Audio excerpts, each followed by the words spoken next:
G'day and welcome to the Ball Boys AFL Fantasy Podcast. Today we're talking about all of the relevant defenders. Who are the locks? Who are the possibles? Who are the probables? And who can you pass on? Let's go! She's done it from nowhere.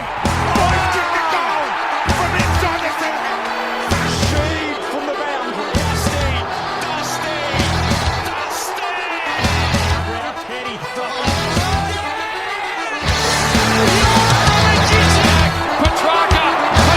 Oh, wow. How good is that? The legend becomes immortal. G'day and welcome again to the Ball Boys AFL Fantasy Podcast. I'm your host, Mitch Casey. You can find me on Twitter at Ball Boys Fantasy, and I'm here with Luke. How are you, man? Going good, mate. There was a bit of frustration in that Let's Go tonight. A bit of technical difficulties before the show started and stuffed up my intro the first time, so we're going take two. Mitch has gone and somehow put the SD card from the Roadcaster. It's inside the Roadcaster at the moment, rattling around in there. Not I don't quite. know how you've managed it. Yeah, like there's a little space above the actual port that it's just inside my Roadcaster. Then so. Zoom didn't want to play ball for us. Oh, isn't technology fun? However, let's talk some fantasy to cheer me up. We've got some. We're in the home stretch now, man. There's not long now before the start of the season. It's getting exciting, eh? Just over a week by the time this podcast comes out. So we're going to be doing a final pass over through all of the positions and going through basically all of the most popular players, as well as some ones that maybe should or should not maybe be a bit more popular that we think could be options, and giving them one of four tags. Lock. Yep. Well, I think we'll probably just go through the locks first. I think we'll get that out of the way. But then we've got our probables, our possibles, and our pass. So the three Ps there and sort of what we are thinking. Some of them will fly through. Some of them we might pause on and sort of dig in a little deeper. But let's start with the locks. The people that should be in every single team if you want to be competitive this year. I think that there are two players that I think are locks for their line, assuming they're healthy there in round one. We're talking defenders first. We're talking defenders. Yep. I've got Elliot Yeo and Ruben Ginbey as my two locks for defenders. Do you agree? Yeah, I think it's hard to argue with those two. The fact that Ginbey's obviously a rookie, and he's a rookie that's looking more and more like he's going to have some solid job security at West Coast. I think scored well the other day. Yeah, that just screams lock, and it shows he's in 52% of teams at the moment. 52%. Elliot Yeo's at 37%. I reckon that should be a bit higher. Yeah, I would say so too. He's, I mean, the big thing, and we talked about it throughout the whole preseason, is just injury. If he can stay uninjured, he obviously he's locked into the team at West Coast, and he's going to significantly outscore what he's priced at if he stays healthy. So, 37% is probably a little bit low, but I agree with those two as being locks. Yeah, I think so too. I think, there's not much real to say about them. Both of value. And I think, we say Elliot Yeo should be higher than 37%, but he is probably one of the highest non-rookie defenders in terms of ownership there. So, those ones I think are locks. There are a lot of other players that you might also think are locks, but I think, we'll go through them, and a lot of them will be probables. So we'll go through basically all of them based in ownership percentage and what we are basically doing with them and where they're fitting into our side. So let's start with the highest percentage player. Next up is Campbell Chesser, 49% of teams. Where does he sit for you? Possible, probable, pass? Having a look at these lists when we sort of put them together, the rookies are an interesting one, because if they get selected, then they're in at least the probable cat. You know what I mean? It's hard to say. It's like Chesser at the moment, you might say possible, but you're only saying possible based on whether he gets selected or not. So I think you give him the probable tag. Like if he's in round one, I think he's in my team. Yeah, definitely. So any of these rookies we talk about will probably throw the probable tag on there, and that's some maybe more than others, but yeah. So that's what I'm saying. Is it based on selection? Are we? I just think in terms of like say you've got maybe one rookie on the ground, you've got two rookie bench spots. Like you're only really picking three rookies. So for me, Campbell Chesser is on the higher end of those kind of guys. Yeah. So for me, he's sort of that probable tag. If I have a plethora of defender rookies to choose from, he would probably be one of the first guys that I Okay, pick so based on that's his how you kind of- based on his sort of like scoring output potential, his Yep. job security, his price, obviously his basement price. Yep. So I think for me, he is kind of one of the first defenders that I'm picking in terms of my rookies. So I'd imagine the second guy falls into the category as well. We've got Darcy Wilmot there. Darcy Wilmot, I actually think that he's probably ahead of a Campbell Chester in terms of job security. Yep. I think he looks pretty solid out there on the wing. I don't know if his scoring might be there. I think maybe Chester might pip him there, but in terms of job security and ticking over and generating the cash as that kind of a guy, I think Darcy Wilmot is, pretty much locked in on my bench spot in defence as well. So, yeah, I think he's a probable for me. Pretty close to a lock, but again, just, not 100% confident he's going to be there. Yeah, pending selection. Yep. But I think, he looks like he's got pretty good job security to me. Yep. So 2 probables so far. Nick Dacos. What's he doing for you? Is he possible, probable, pass? Oh, it's such a tough one. He's probably still in the probables category for me. I'm not going to go as far to say that he's a possible. But the stats that you dug up, over the last couple of weeks about their run at the start, the threat of the tag, what we saw, was it Finn McGuinness do to him on the weekend? Yeah, it was Finn. All of those things are just making me really, really nervous about a guy that I was, how high I was. You were keen. Him. So I'm still going to go probables category, but as it stands right now, I actually don't think he's in my team, which is almost blasphemous, isn't it? Okay, yeah, you've gone the big dog defence last time we checked in. So yeah, so I'm still going to go probables, but your thoughts? Yeah, look, I think that he is someone, he's in my possibles. Okay. I'm not passing on him just yet, as much as I've sort of not been, as gung-ho on a player like this, but he's still in my possibles. Okay. I think it's more likely than not that I don't start with him, but I'm not going to rule it out. Yep. In saying that, though, I did want to bring to your attention, there was a few quotes after the game that I thought were pretty interesting based on, the tag that we saw. Some people, I think, asked him, why didn't you move him into the midfield to free him up from the tag or something like that? Yeah.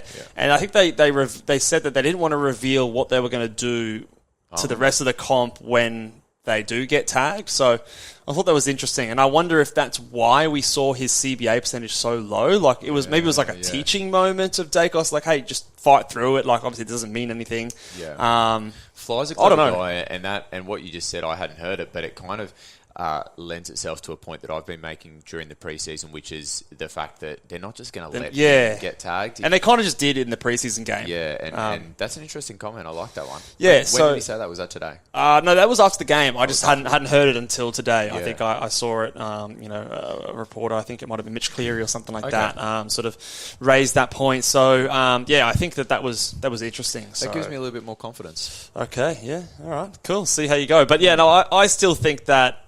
Even if they are moving him around, it's going to not be the best thing for his score, but he's still a possible for me. So 38% owned. That has come down a fair bit. That was 10% higher points, at times this preseason. So people have come out. It's nervous times when you see what happened on the weekend because it's a practice game. It was interesting that Hawthorn to me, nothing changed. The way I viewed Nick Dacos, he is the same player before that game that he was after that game. And keep in mind, you weren't as high on him as other people. That's right. Yeah. But interesting that Hawthorn chose to tag, and then I think what worries people as well is people will go, well, hang on, every other team was watching that as well. Yeah.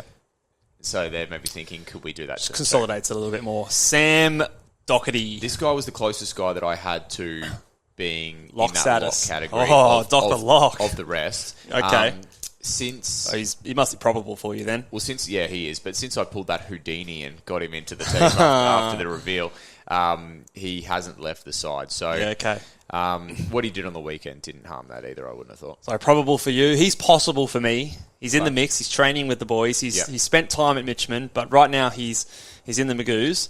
Your defense could be interesting. Yeah, it's going to be pretty light on. It's where I'm saving some money, but I have heard a lot of people also talk about, I'm still running one rookie in defence, and I've heard a lot of people speaking about running 2 rookies in defence, having one of those 200k guys at D6, and I don't want to do that personally if I can get away with it. Doesn't feel great. And to do that, the way I'm making the money enough to get those guys up to, it's a Sam Doherty down to a few other guys, which we'll talk about later. Yeah. So for me, I'm not ruling it out.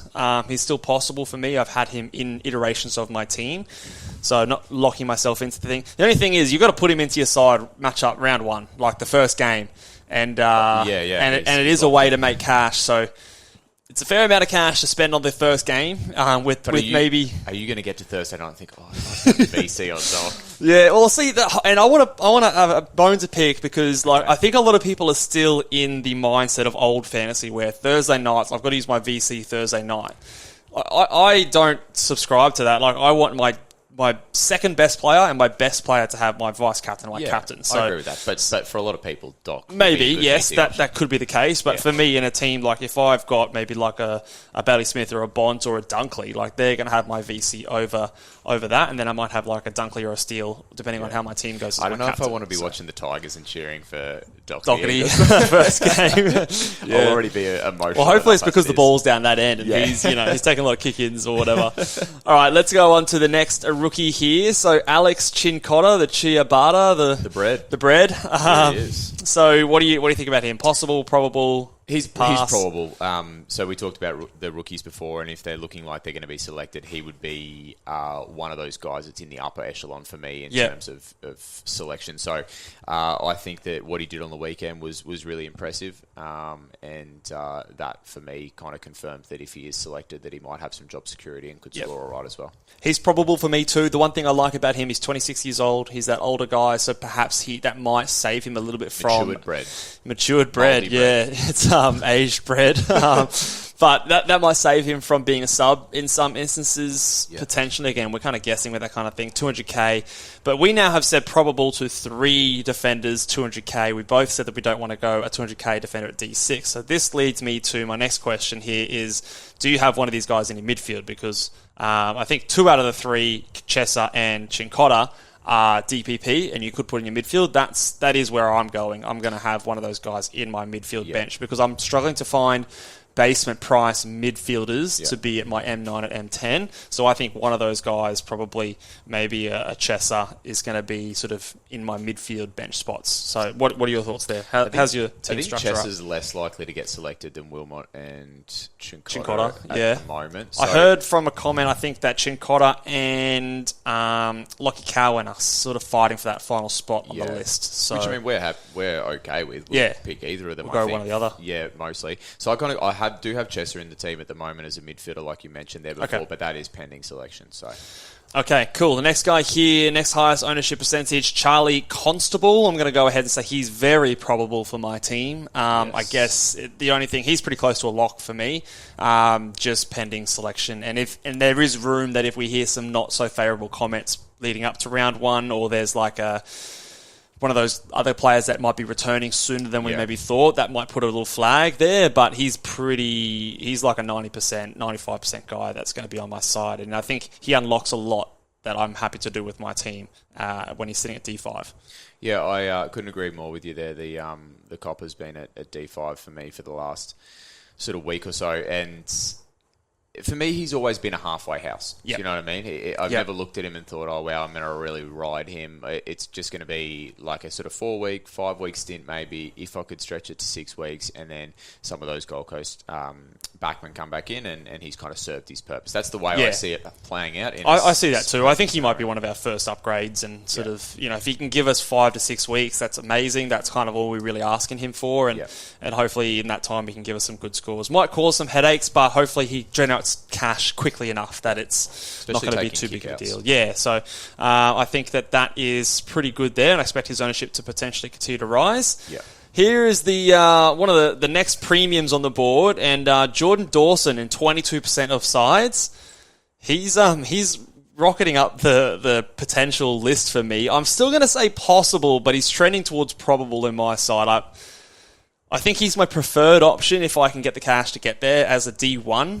For me, where does he sit for you? I know he's made some appearances in your teams. Is he on the possible or probable side of things? He's definitely on the probable side of things now. He's sitting in the team at the moment, and the reason why I've chosen to pay up and have a Doherty, Dawson, and then Brayshaw D1, 2, 3 at the moment is just the uncertainty back there scares me so much. Like we've seen what's sort of happened today, because there's little question marks there. Hayden Young, there's question marks there based on the preseason, based on the hunger, and then I don't feel like I could go to guys like Hunter Clark with any sort of confidence. Even Will Day would be a little bit more speculative. So part of me is going a little bit safe, I think, in what I'm doing in the back line.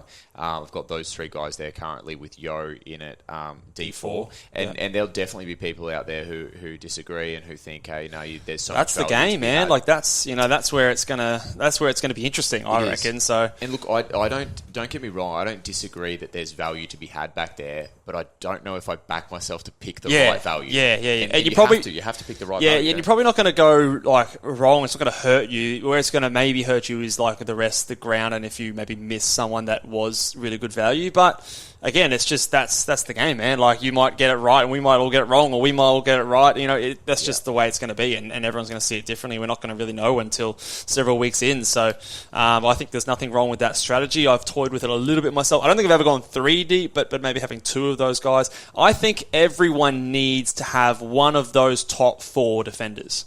So a Doc, a Dawson, an Angus Brayshaw, or a Sinclair. Yeah. I'm less keen, and we'll talk about Sinclair later, but I think of those 4, there was a clear top 3 last year. Brayshaw is kind of that guy that also emerged as like that clear 4th, and I think there's a bit of a drop-off after that.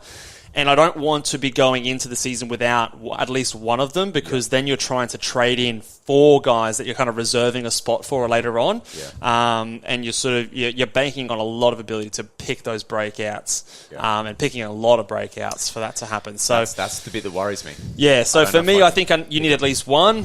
Personally, that's a lot of money for me to spend in the back line where I don't see too much value in a lot of those guys. But look, I think Dawson... He's priced at like 101, I think, but there's an upside that he could get like a 105, maybe just a little bit of meat on the bone. I think I'm not picking him for value. It's almost for certainty, but then winners in the past have shown it is a value game. So like you said, am I missing out on value elsewhere? So it'll all show in the wash up, but at the moment, as it stands, I'm kind of coughing up a bit.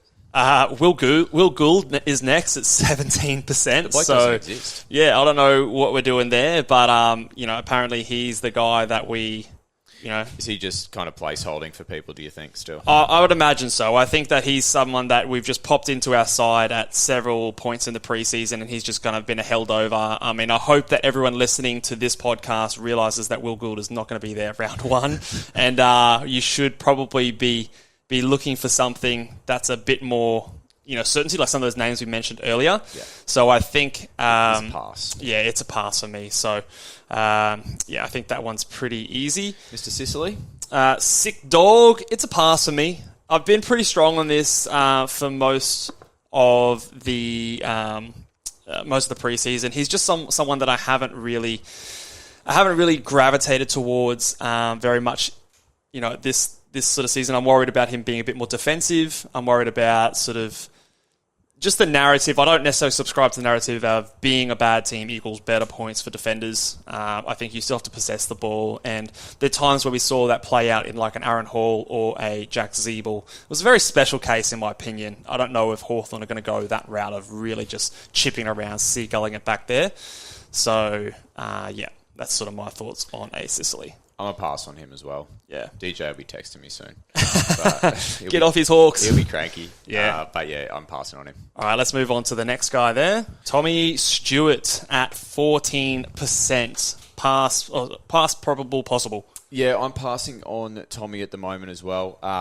There's so much uncertainty with Geelong. It's pretty well publicised that they do some spicy things with selection and they rest guys. And it's because they're a great team. The rating premiers, yeah. Obviously, it team. Worked for a formula for them, so they're not going to go away from it. No, that's it. They have the the liberty to do that because of that. And Tommy Stewart's getting older as well. There was a point sort of during the preseason where we talked about him as maybe presenting a little bit of value, but as it's gone on, I think there's better options that you can go to there. So I'm passing on Stewart. Yeah, I'm passing on all cats. Like, I'm just passing on the cats, and I don't know at what point you jump on a player like that if he comes out firing. That's the kind of scary thing is he does have a ceiling. He does. So it could come back to bite me, but I don't know. I see him sort of as like a mid to high 90s at best. It's a little bit of value, but just not enough for me to deal with the potential headaches that a Geelong team could present.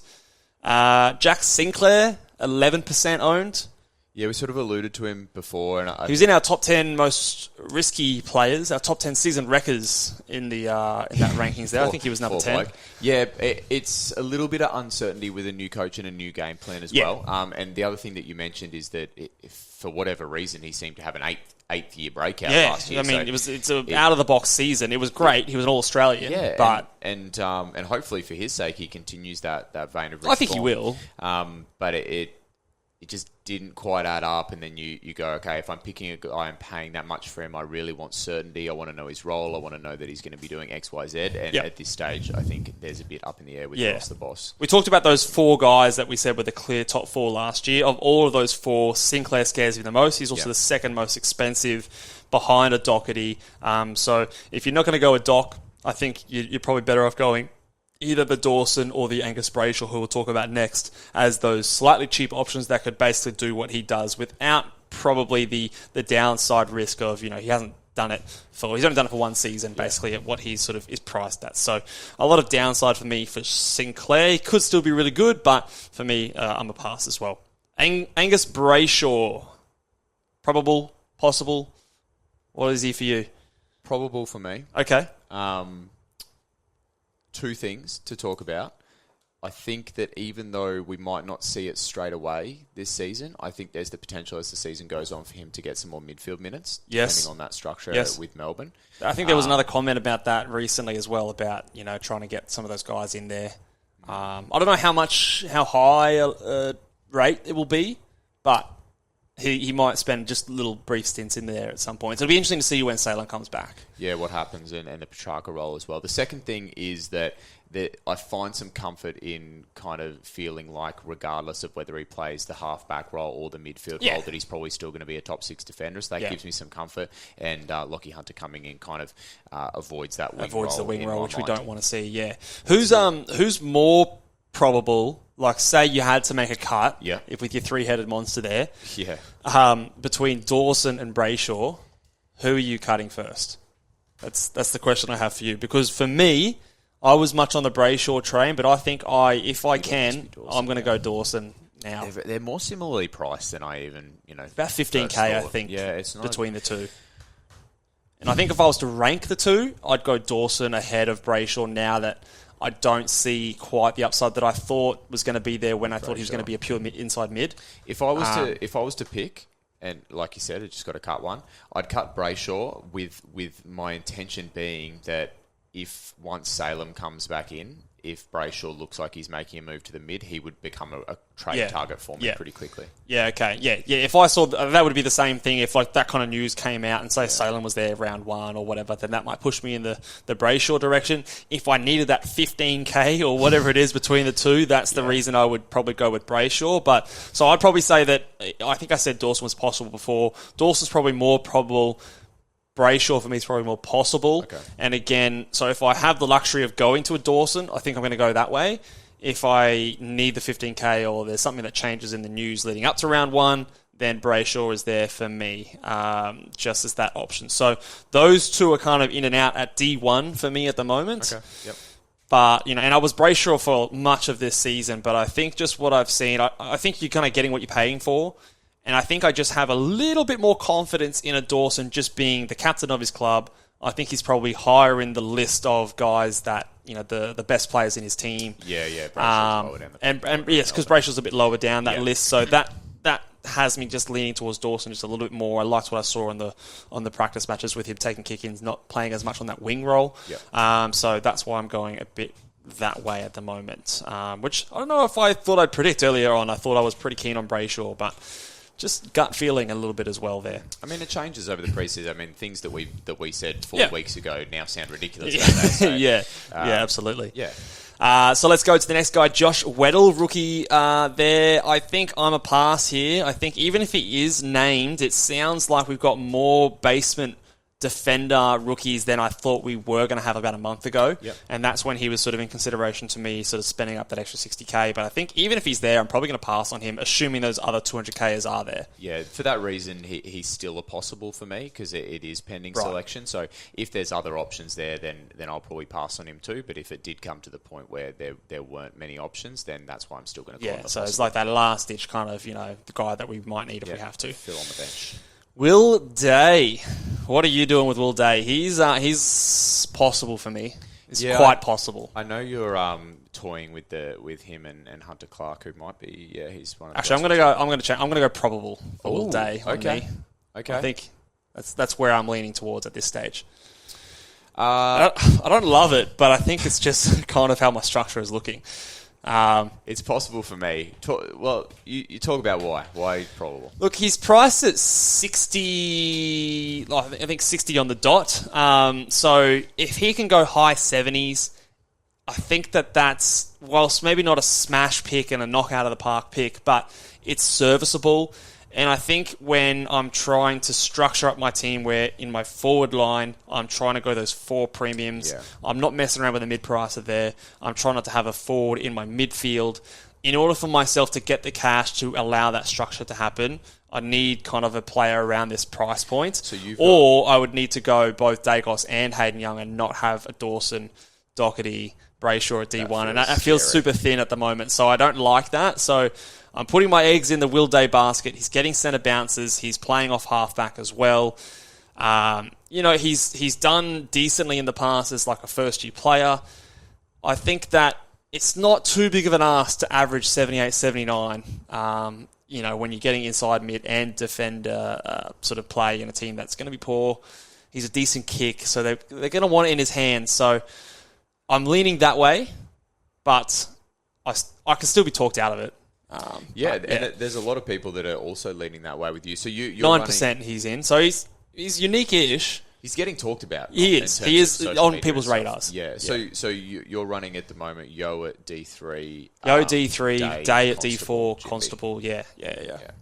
So that's sort of the way I'm leaning at the moment. It doesn't fill me with a whole lot of confidence, but I think it's kind of just that position. Of all the players on my team, he's probably the player that I feel the least confident in terms of, like, when we talk to Mini Monk about those narratives. Yeah. His narrative to me is like the weakest in my team. Yeah. But the price point and what it does to unlock the rest of my side is pretty strong. And there's not a whole lot of other options around that point of guys that I think, he's the strongest of a bad bunch, but he's still in a bad bunch, if that makes sense. Yeah. But you say he's possible for you? He's possible. Unlikely?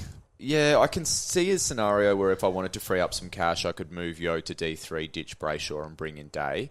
And then that might allow me to maybe move Dunkley back to the forward line and turn Sheed into someone if I didn't want to run Sheed. Yeah. That would give me sort of 4 genuine middies. Then I don't know. There's so much is up for the air. Yeah, I know. It's like dominoes right now. Yeah, no, that's a good. No, the reason the reason I'm getting us to do this is because it's these kind of scenarios that I would encourage everyone to have. You sort of got your guys that you want to have, but then you've got your fallback options. So like what I was talking about before with Dawson and Brayshaw. Say for example we don't get the rookies that we want and we have to find like a little bit of extra money. That's where I'm sort of banking on. Okay, that's where I can make cash. I can go from a Dawson down to a Brayshaw. This next guy, Hayden Young, he's in a probable camp for me, but Dacos is still there as a possible, so there I can get 9k there. So look, there's $21,000. If I need to just get that little bit extra to get the rookie that I need. So it's this kind of thinking that I like to do at this point of the year. I've kind of got my squad, I've got the guys that I want to get, but then I've got those fallback options that maybe are a little bit cheaper. That I'm not super disappointed will be in my side.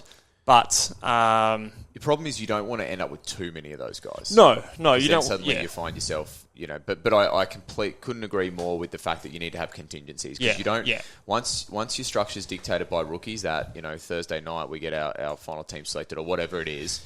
You've still got to be flexible. You don't want to be madly scrambling and looking at scenarios that you've never looked at before. Yeah, exactly. That's what you want to avoid. You want to avoid getting in the Wayne Millerers when we've got no rookie defenders and you haven't seen him play all preseason and he comes out, scores a 50 and he gets dropped. We don't want that. No. So yeah, that's sort of the process behind this. But so Hayden Young for me, if we move on to the next guy, he's probable for me. I think I am, if I can afford it and if I can go that way, I'm gonna go him over Nick Dacos at this stage. Yep.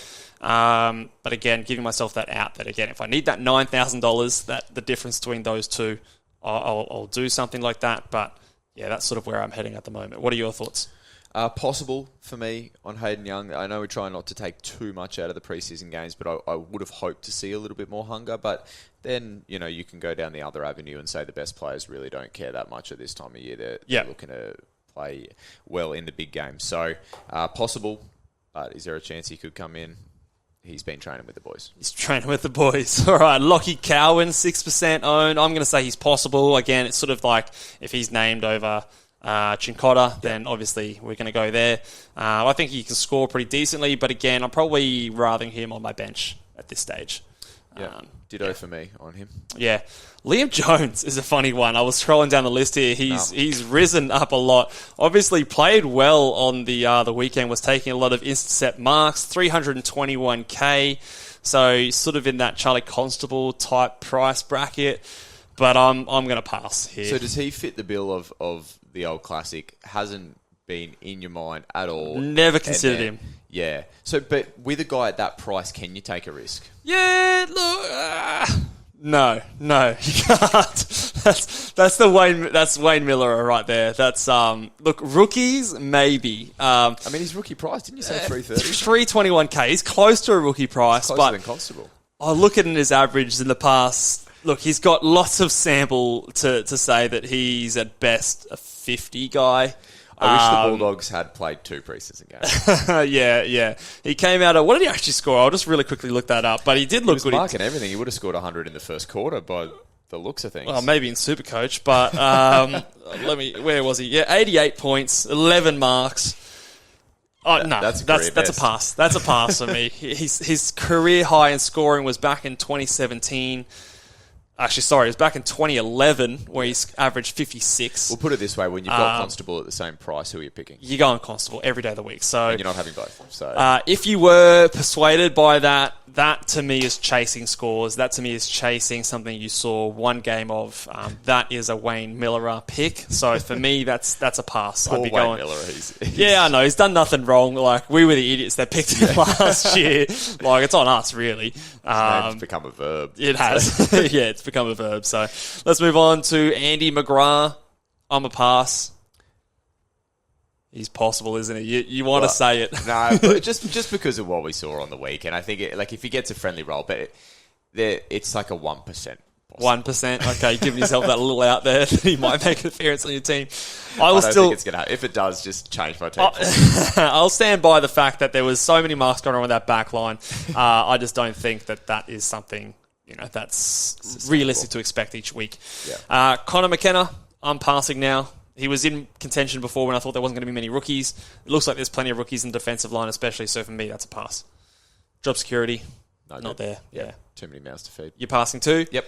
Hunter Clark is the last guy. He is dangerously low on team ownership. I think. But you're flirting, mate. I've rounded up here because he is actually 0.6% owned. Oh. So I put the 1% on our run sheet do here. It, mate. Just do but he is under 1% owned. Had a great role in my eyes. I want to see what happens. Possible there, but it makes me nervous, man. Turn it up. You were as high as I was. I want him rather. I think he's going to score better than a Will Day, but the $70,000 between he and a Will Day is the difference for me. It just unlocks a few other things in my team when I was playing around with it today. But I think he goes mid-80s and price it mid-60s. There's nearly 20 points upside for me at a player like that. It's a risk. It's a really, really risky guy, particularly a guy that's had a lot of health issues in the past. 0.6%. So 0.6% sounds good, but I'm actually viewing it the opposite way. I actually think that's not good. That's risky, Right. and if you're on a lonely island, if he goes down with an injury, which he's done many times in his career. So for that reason, I am going, and the price, also I'm going more towards Will Day. But I like him, and if he comes out and smashes it and you do go him, I reckon it could be a good play, but I'm going to say possible at this stage.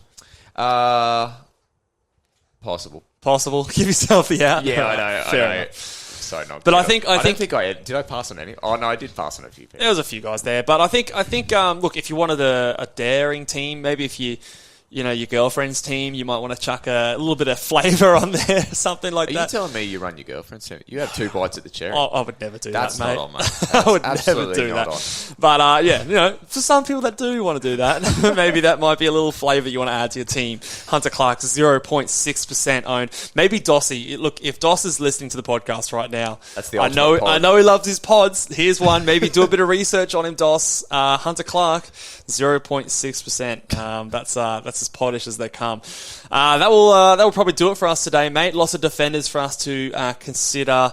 Impromptu question, but your defensive lineup, I know we sort of talked around it at this point. What's it looking like? At least the starting options on your ground. Who have you got? We start with Doc into Dawson and Brayshaw. Yep. That's the top line. And then at D4, we have the Yo-Yo, followed by the Copper and Jimby. Big red Mack truck. Okay, yeah, I'm looking a little bit different. So I've got Dawson D1, Hayden Young D2, Elliot Yo D3, Will Day D4, Charlie Constable, the Copper at D5, and then the Big Mac truck Ruben Jimby at D5. So interestingly, as the preseason's gone on, our teams have kind of diverged. They have. I thought they bit. might come together more. We just talk to each other, but. Yeah, I don't know. I like it. I like a bit of extra flavour. Yeah, so I just hope I do well and you don't. we'll see. Maybe just 2 different ways to get to the same destination, which is rank 1 and rank 2. Yeah, rank 1 and rank 2. Oh, yeah. okay. All right. Let me drive in your I will let you your drive Lux there, mate. But don't touch any of me buttons, mate. All right. Okay. All right. Wheels. Deal. Let me pick the music. That will do it for us today, guys. We're still running the competition. If you want to draft with us on Saturday, March 11, you can still go and give us a 5-star rating and review on Apple Podcasts. Last time we mentioned if you wanted to talk about the hair, drop that in the podcast rating and review. Bailey Fritsch, that is. This podcast, let's talk about if you want to drop an extra bit of spice in the review. Let's talk about the policeman, Charlie Constable. Okay. How about that? Drop the policeman in your rating and review, and we'll give your review a little bit of an extra look. We're looking for a few guys to join our league this Saturday. So 5-star rating and review. You can also join our open league in the YouTube description down below and in the Apple Podcast description. But until next time, guys, we will catch you guys later. Bye.